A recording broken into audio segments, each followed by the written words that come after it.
The warning came at 3:47 hours ship time. Captain Jinwoo had been reviewing supply reports when the emergency klaxon shattered the quiet of the UES Defiance's bridge. Red lights bathed everything in an ominous glow as his crew scrambled to their stations. Captain, incoming priority transmission from Galactic Assembly Station, Communications Officer Boram called out, her fingers dancing across holographic controls. It's bad, sir." The main view screen flickered to life, showing the desperate face of crystalline Ambassador Prism 7. Behind the alien diplomat, chaos erupted as evacuation sirens wailed. The crystal being's normally perfect geometric features were cracked with stress fractures. To all remaining free worlds, Prism 7's voice rang with harmonic desperation. "The Keth Mori swarm has breached our final defensive line. The Veltar homeworld fell yesterday. Their energy shields, their quantum barriers, their reality-bending technology, none of it mattered. Their swarm consumed everything in 43 hours. Lieutenant Minho leaned forward at his tactical station, his face pale. "Sir, the Veltar were considered the most advanced military force in 3 galactic arms. They had weapons that could crack moons." The transmission continued, Prism 7's form beginning to fracture as Kethamori bioships swarmed past the station's viewports. They're not just consuming matter and energy anymore, they're learning, adapting. Each world they devour makes them stronger, smarter, more efficient. The Luminari tried to escape into pure energy form. The swarm followed them there too. Captain Jinwoo's hands tightened on his command chair's armrests. He'd read the classified reports about the Kethmori, biomechanical parasites that had appeared from the galactic void 3 centuries ago like a plague of hungry stars. 17 civilizations had fallen before their advance. 17 entire species, each with millions of years of evolution and achievement, reduced to nothing but fuel for the swarm's endless hunger. "Warning all remaining worlds." Prism 7's voice began to break up as explosions rocked the assembly station. "The Kethmori are moving toward the Terran sector. Earth designation primary target. They consider humans a minor obstacle. May whatever gods you worship have mercy on..." The transmission cut to static. Silence fell over the bridge like a heavy blanket. Young Ensign Kyung-soo broke it first. "Sir, long-range sensors are picking up massive biosignatures at the edge of our detection grid. They're moving fast. Really fast." Admiral Hannah's weathered face appeared on the secondary screen, her silver hair pulled back in the same tight bun she'd worn for 20 years of service. "Jinwoo, I need a full tactical assessment. How long do we have?" "Based on their previous attack patterns and current trajectory," Lieutenant Minho calculated rapidly. "Maybe 6 weeks before they reach the outer colonies. Earth itself, 2 months, maximum." The Admiral's expression remained stone steady, but Jinwoo had served under her long enough to see the flash of determination in her eyes. Every species they've encountered either ran or died. The Veltar had technology we're still trying to understand. The Zephyr Collective could manipulate matter at the molecular level.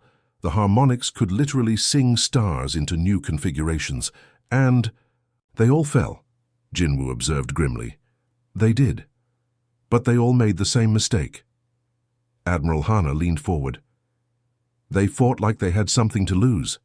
Humans have always fought differently. We fight like we have everything to gain."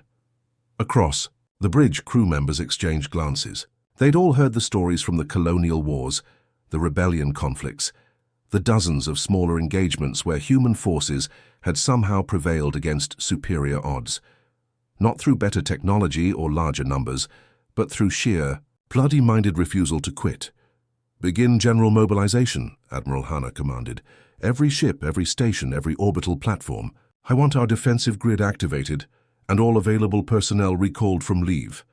"And Jinwoo?" "Yes, ma'am. Send word to the outer colonies. Full evacuation protocols, but make it voluntary. Some of them will want to stay and fight. Let them." As the transmission ended, the bridge crew began their preparations with grim efficiency. They'd all seen the footage from the fallen worlds. Entire planets stripped bare, their surfaces scarred and lifeless.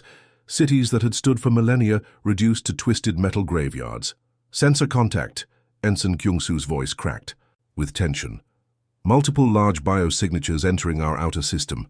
They're huge, sir. Each one's the size of a small moon. Through the view screen, the first Kethmori hive ships became visible as dark shadows against the starfield. They moved with organic fluidity, their surfaces pulsing with bioluminescent patterns. Living vessels that had crossed the void between galaxies, carrying within them the accumulated knowledge and hunger of 1,000 conquered worlds. The largest ship, a massive organism that dwarfed even Earth's largest space stations, pulsed with a deep red glow. Somewhere within that living hull, the Kethmori collective consciousness was already calculating the best methods to harvest this new solar system. They had done this dance 17 times before. They expected nothing different from humanity. They were about to learn how wrong they were. The alarm screamed through the UES stalwart as Commander Yunji gripped the observation deck railing. Outside the reinforced viewport, space erupted in deadly fireworks. 3 human destroyers, the Beijing, the Lagos, and the Mumbai, were locked in their first real combat with Kethmori bioships. "Distance to enemy vessels?" Yunji called out. "To her tactical officer. 30,000 kilometers and closing," Lieutenant Donghyun replied, his voice tight with concentration. "The destroyers are maintaining formation, but those alien ships, they're not like anything in our databases." The Kethmori vessels moved like living things through space, their hulls pulsing with organic rhythms. They had no visible engines, no obvious weapon ports, yet they glided through the void with predatory grace. Each bioship was roughly the size of a human cruiser, but their surfaces rippled and shifted like skin. "Beijing is taking heavy fire," Communications Officer Doyen shouted from his station. "Captain Tae-hyun reports their shields are down to 30%. Through the viewport, Yunji watched as the lead destroyer unleashed a full barrage of plasma torpedoes. The projectiles streaked toward the nearest Kethmori vessel in brilliant lines of blue-white energy. But something impossible happened. The alien ship's hull simply absorbed the impact, rippling like water before returning to its original form. "What the hell?" Ensign Minji breathed from her sensor station. "Those torpedoes should have punched straight through their armor." The Kethmori response was swift and brutal. Tendrils of bioelectric energy lashed out from the alien vessels, wrapping around the Beijing like glowing tentacles. The destroyer's hull began to glow red-hot under the assault. "They're not using conventional weapons," Yunji realized, watching. "The energy patterns. Those are some kind of biological discharge." Captain Taehyun's face appeared on the main screen, his bridge sparking with electrical fires behind him. "Yunji, we're in trouble here. Their energy attacks are adapting to our shield frequencies in real time. Every hit is getting stronger." "Fall back to defensive formation Gamma," Yunji ordered. All ships switched to rotating shield harmonics. But it was too late for the Beijing. The bioelectric tendrils found weak points in the destroyer's armor, and the ship began to break apart. Escape pods launched like scattered seeds as the vessel's reactor core went critical. The explosion lit up the void, taking one of the Kethmori bioships with it. 2 enemy vessels remaining, Donghyun reported. "But they're not advancing on the wreckage." Yunji frowned, studying the tactical display. In every previous encounter, the intelligence reports had described the Kethmori immediately consumed any destroyed vessels, absorbing their materials and technology. But these bioships were hanging back, their surfaces pulsing with new patterns of light. "They're scanning the debris field," she realized with growing alarm. "Doyen, emergency transmission to all fleet commands. Priority Alpha. Channel open." "Commander, all stations, this is Stalwart Actual. The enemy is not behaving according to established patterns. They're studying our technology, our tactics, our weapons. Preserve every scrap of combat data from this engagement. We're dealing with something that learns." The battle continued for another 4 brutal hours. The Lagos managed to score a direct hit on one bioship using a concentrated barrage of kinetic penetrators, but the victory came at a cost. The alien vessel's death throes released a cloud of corrosive spores that ate through the Lagos's hull like acid. Captain Taehyun's voice crackled over the comm from his crippled vessel, the Mumbai limping on emergency power. "Yunji, I've been timing their adaptations. When we switch weapon types or tactics, there's a delay before they adjust. Maybe 12 seconds, sometimes 15. You're sure about that timing? Dead sure. Watch this. On the tactical display, the Mumbai suddenly changed course and fired a spread of conventional missiles, ancient technology by current standards. The remaining Kethmori ship took several hits before its bio-armor adapted to deflect the explosive warheads. 12.3 seconds, Taehyun confirmed. They're fast learners, but they're not instant. As the engagement finally ended, with both sides withdrawing to lick their wounds, Yunji found herself in the strange position of feeling hopeful despite losing 2 destroyers. The Kethmori had won the battle, but they hadn't acted like conquerors. They'd acted like students. Over the following weeks, human fleet commanders began implementing new doctrines based on Taehyun's discovery. Ships would attack in carefully timed waves, switching weapon types and tactical formations every 10 seconds. What the military brass called adaptive cycling became the cornerstone of human strategy. Admiral Young reviewed the casualty reports from her command center on Luna. Her staff of senior officers gathered around the holographic battle display. The numbers were sobering. 12 ships lost, 3,000 personnel dead or missing. But something else in the data caught her attention. Look at this engagement duration chart, she told her staff, highlighting specific battles. The Veltar lasted 18 hours against a comparable Kethmori force. The Zephyr Collective managed 36 hours before their molecular defenses failed. We've been fighting for 3 weeks straight, and the enemy hasn't advanced past our outer defensive perimeter. Ma'am, our losses are still mounting, pointed out Colonel Junho, her chief tactical advisor. That's not the point, Colonel. Every other species in the galaxy either ran or got wiped out after their first major defeat. We're still here. We're still fighting. And more importantly, we're still learning. Deep in space, aboard the largest Kethmori hive ship, the Queen Mind pulsed with confusion as she processed the battle data from her swarm commanders. This was unprecedented. The small, fragile creatures from the third planet were displaying behavior patterns that didn't match any of the 17 previous harvests. When the Veltar lost their first fleet, they retreated to their homeworld and waited for death.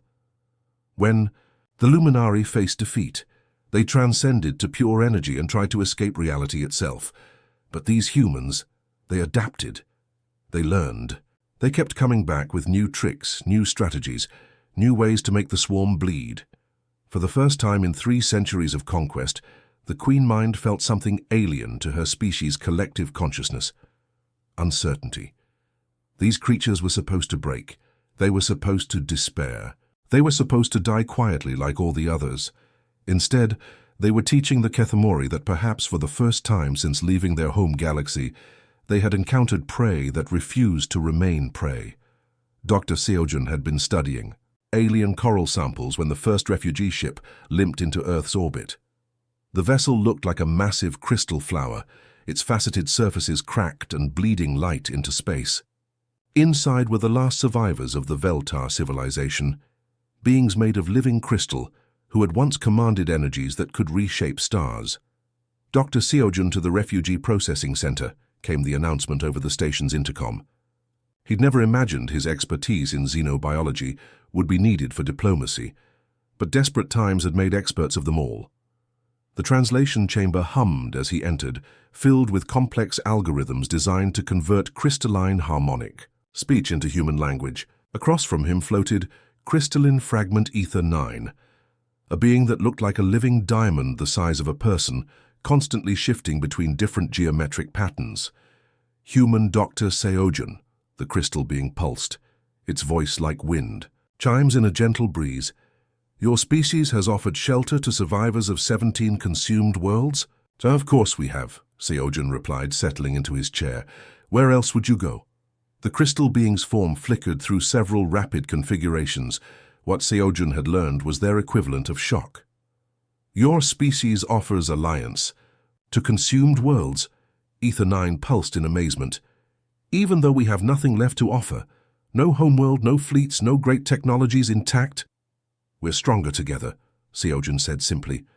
That's always been humanity's way. Through the chamber's viewport, he could see other refugee vessels arriving.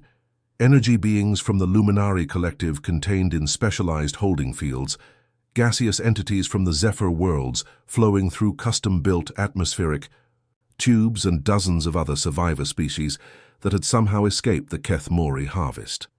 Lieutenant Colonel Jiwoo supervised the integration from the main command center, her holographic displays showing a complex web of technological exchanges. Dr. Yoon, how's the Veltar energy manipulation project coming along? Better than expected, replied the engineer from his lab. Their crystal-based energy channeling systems are compatible with our fusion reactors. We can boost our shield output by 300%. At another station, Specialist Hyunwoo worked with a floating cloud of sentient gas, a Zephyr collective survivor named Wind That Remembers. The molecular manipulation techniques are incredible, he reported. They can alter matter at the atomic level just by thinking about it. What amazed everyone was how eagerly the refugees shared their knowledge. The Veltar taught humans how to create crystal matrix computers that could process information at quantum speeds. The Luminari showed them consciousness-linking techniques that allowed entire crews to think as one during combat. Even the smallest survivor groups contributed something valuable. Engineer Somin found herself working 18-hour days in the experimental shipyards, adapting alien technologies to human vessels. Her current project involved a Zephyr entity called Mistwalker, whose species could manipulate molecular bonds with their thoughts. Look at this, Somin said excitedly, gesturing to the biosample under her scanner. The Keth Mori bioships use organic neural networks to coordinate their attacks. But if we can introduce a disruption signal using Zephyr molecular techniques. Mistwalker flowed closer, its gaseous form shimmering with interest. You wish to turn their own unity against them? Exactly.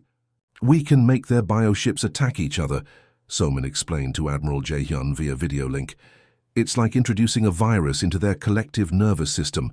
The Admiral's weathered face showed the first smile Somin had seen in weeks. How long until we can test it? Give me another week with the prototype and we'll have our first neural disruption torpedo ready. What the humans didn't realize was how unprecedented their actions were. The Keth Mori Queen Mind had consumed 17 civilizations, but none had behaved like this. When the Veltar faced extinction, their survivors had scattered to the Galactic, winds too traumatized to cooperate with anyone. The Luminari had turned inward, believing only their own species could be trusted. The Zephyr Collective had actually begun fighting amongst themselves over remaining resources, but humans were different. They looked at broken refugees and saw potential allies. They took scattered survivors and built something stronger than what had existed before. Captain Minsu commanded the first integrated vessel, the UES Unity, whose crew included beings from 12 different species.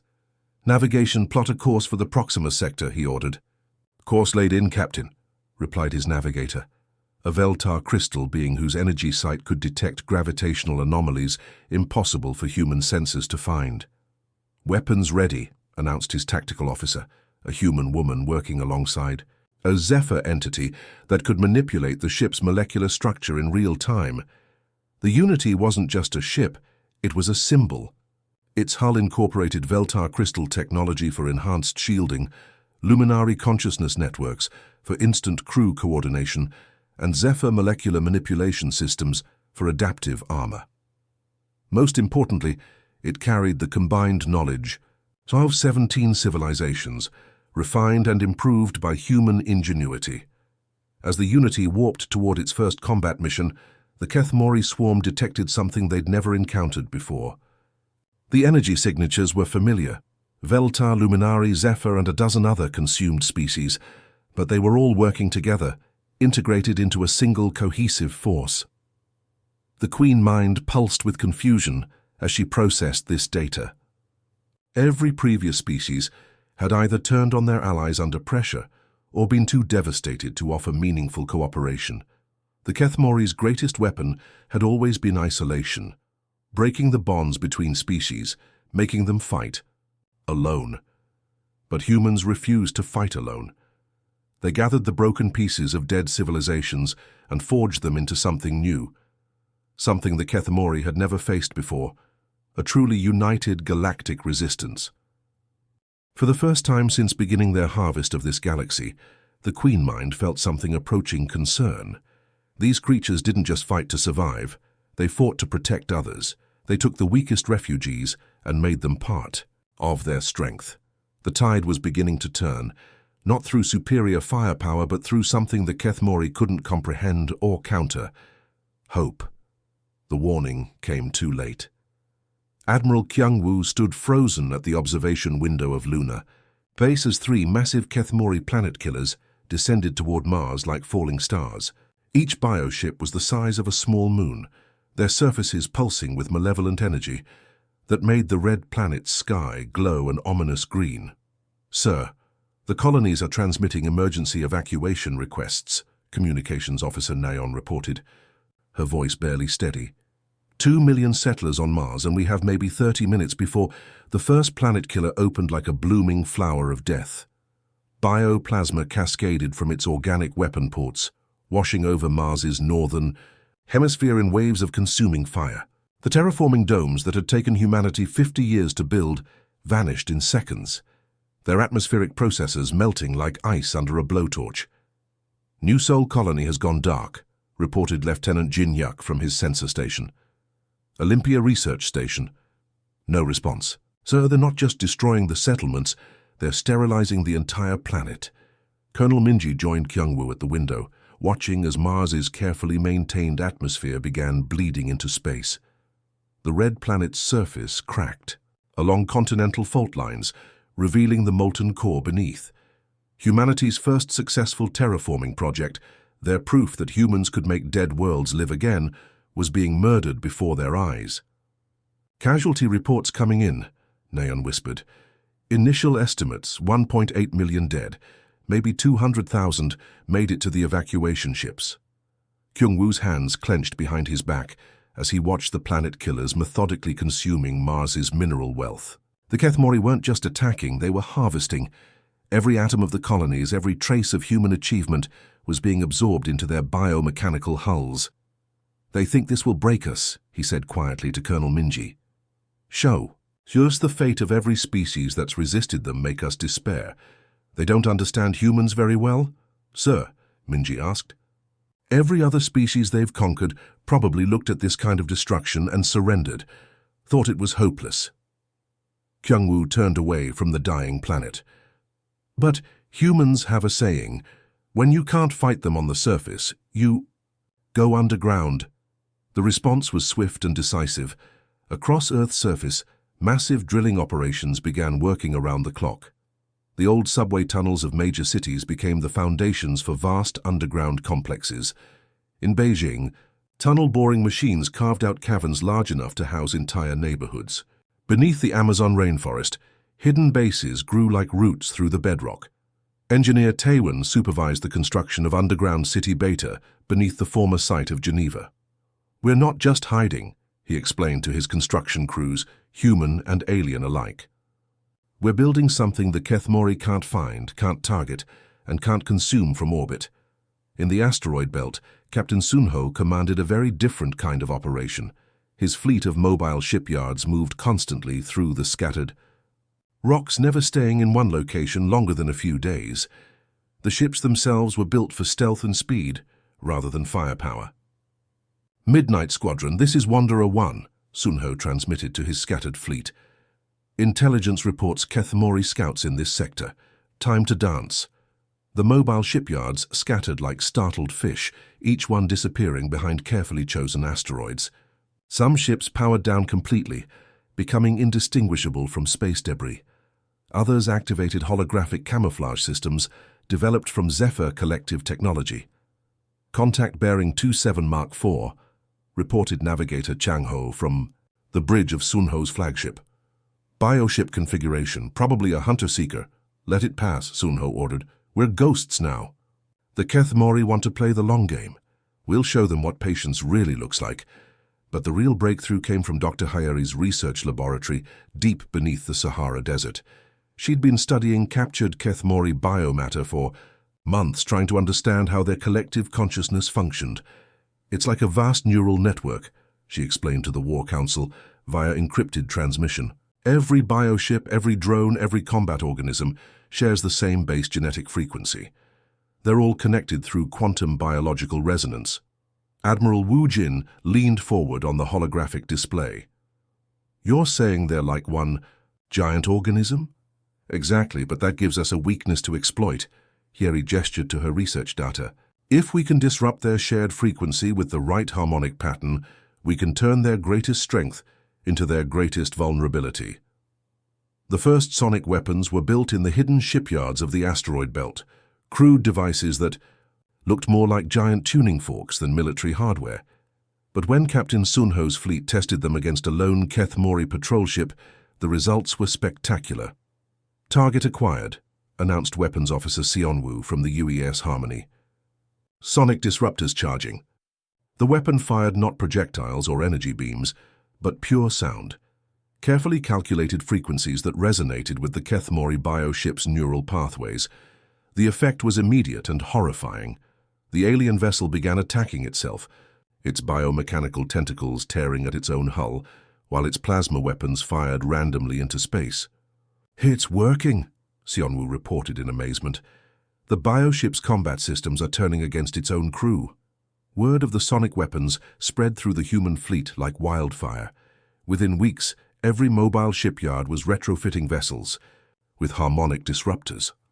The technology was shared with refugee species who added their own innovations to the design.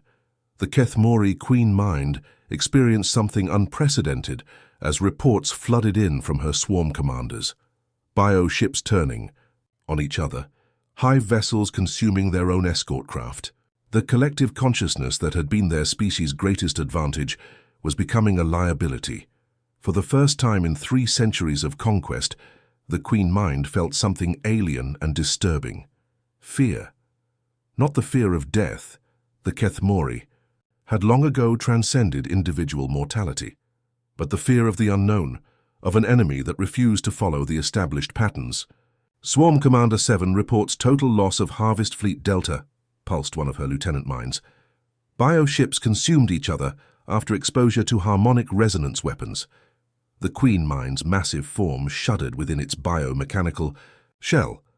Every previous species had either fled or died when faced with planet-killer deployment, but these humans had responded by becoming harder to find and more dangerous to fight. For the first time since leaving their home galaxy, the Keth Mori collective began developing defensive strategies, something they had never needed before. These small, fragile creatures from the third planet were teaching them that perhaps there was such a thing as prey, too dangerous to hunt. The war was entering a new phase, and the Keth Mori were no longer certain they would be the ones left standing. When it ended, the bridge of the UES Harmony buzzed with controlled chaos as Admiral Soyon watched the final battle unfold across her tactical displays. This wasn't just any warship. It was humanity's masterpiece, a vessel that represented everything they'd learned from 3 years of desperate warfare. Crystal matrix computers from the Veltar processed targeting data at quantum speeds. Luminari consciousness networks linked every crew member's thoughts during combat. Zephyr molecular manipulation systems constantly adapted the ship's armor to incoming threats. "Admiral, massive biosignature detected," called out Navigation Officer Wonho, his voice tight with concentration. "It's the Queen ship, 10 times larger than anything we've seen before." Through the main viewport, the Keth Mori Queen ship emerged from hyperspace like a living nightmare. The massive organism stretched for kilometers, its bioluminescent surface pulsing with the accumulated power of 17 conquered civilizations. This was the heart of the swarm, the collective consciousness that had guided the Keth Mori's reign of terror across the galaxy. Beside Admiral Soyon stood Captain Jihoon of the Human Marines, his battle-scarred armor a testament to 3 years of ground combat against biomechanical horrors.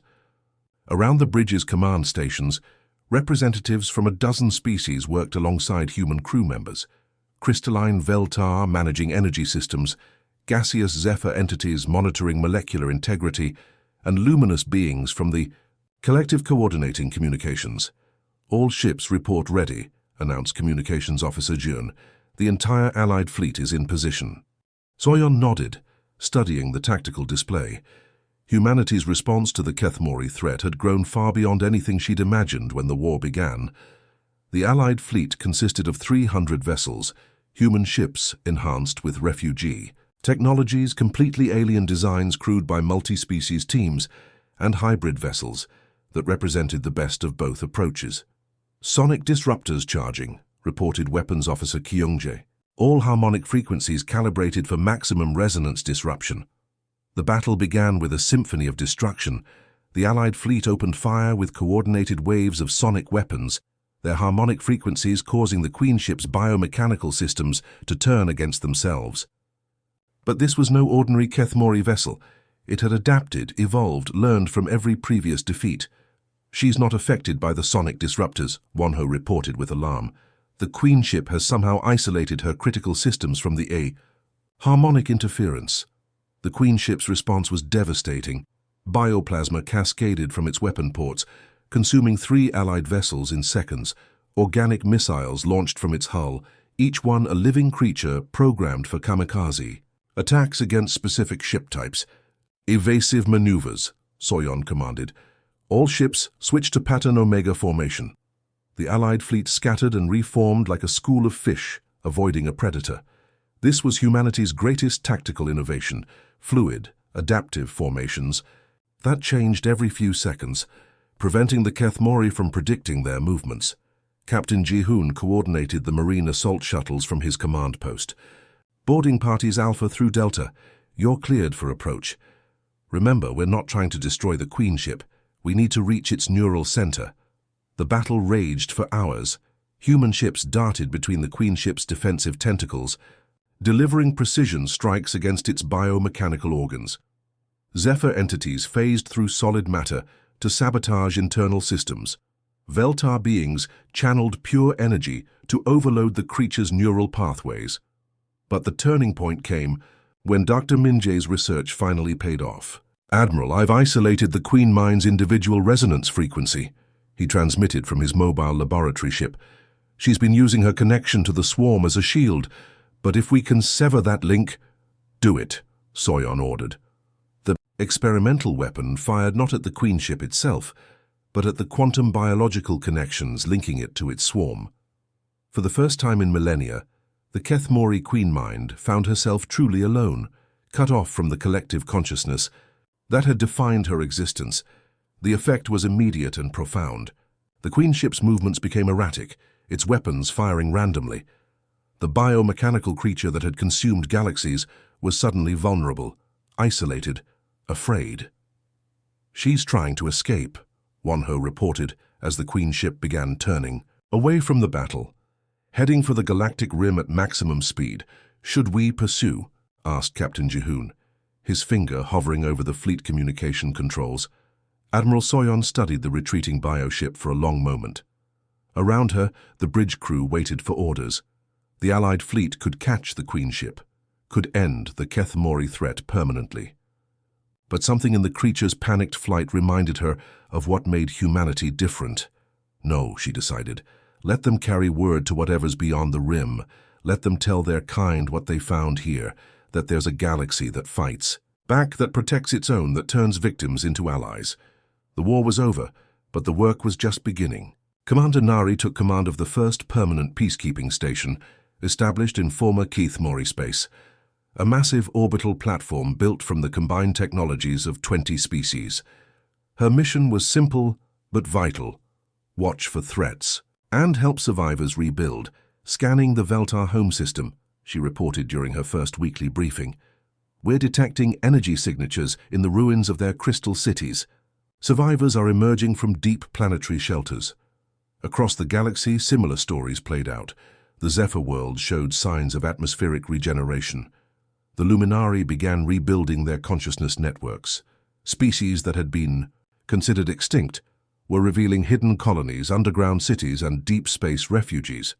Dr. Changmin worked with mixed species teams to develop early warning systems that would alert the galaxy to any future threats. The network of sensor stations stretched across 3 galactic arms, staffed by beings who had learned the hard way that unity was the only defense against extinction.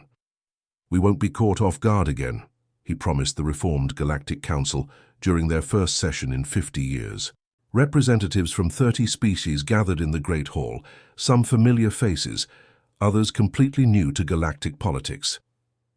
As the UES Harmony sailed toward Earth, Admiral Soyon stood at the observation deck watching the stars. The war had cost humanity millions of lives in their first off-world colony, but it had given them something invaluable in return, a place in the galactic community as protectors rather than protected. Her reflection was interrupted by Captain Jihoon, joining her at the viewport. "Any regrets about letting the Queen ship escape?" "None," Soyon replied. "The Kethamori spent 3 centuries teaching the galaxy that resistance was futile. Now they'll spend the rest of their existence knowing that's not true." Humanity's answer to galactic tyranny hadn't been superior weapons or advanced technology. It had been something simpler and more powerful, the refusal to let others suffer alone. They had taken broken refugees and forged them into allies. They had turned 17 dead civilizations into the foundation of something new and stronger. The Kethamori had ravaged the galaxy for millennia, consuming gods and energy beings alike. But when humanity finally answered, they answered not just for themselves, but for every species that had ever suffered under the swarm's hunger. They proved that sometimes the greatest strength comes not from standing alone, but from refusing to let anyone else stand alone either. The galaxy was safe, not because the threat was destroyed, but because it had learned to defend itself. And at the heart of that defense stood humanity, not as conquerors or saviors, but as the species that had taught everyone else a simple truth. Together, they were stronger than anything the void could send against them. The end